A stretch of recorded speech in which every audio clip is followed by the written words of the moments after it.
नाजरीन अस्सलाम वालेकुम। IND टुडे न्यूज़ में आपका खैर मकदम करते हैं।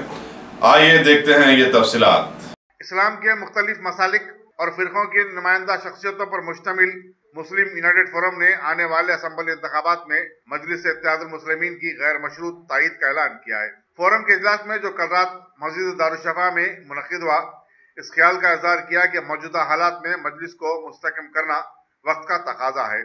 इजलास की सदारत सदर फोरम मोहम्मद रहीमुद्दीन अंसारी सदर नशीन उर्दू अकेडमी ने की।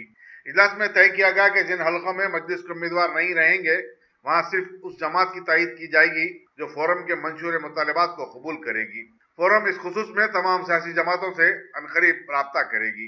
इजलास में अमीर जामे निज़ामिया मौलाना निज़ामुद्दीन अकबर हुसैनी, मौलाना कबूल पाशा खादरी शुत्तारी, मौलाना मसूद हुसैन मुश्तहिदी, मौलाना निसार हैदर खां और दूसरे शरीक थे।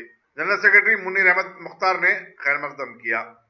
अगर आपने हमारे चैनल को सब्सक्राइब नहीं किया है तो आपको यहाँ सब्सक्राइब बटन दिख रहा है, उसे क्लिक करिए और सब्सक्राइब कीजिए और साथ ही साथ बेल आइकॉन को भी क्लिक करिएगा, जिससे कि आपको ताज़ा अपडेट मिलते रहें।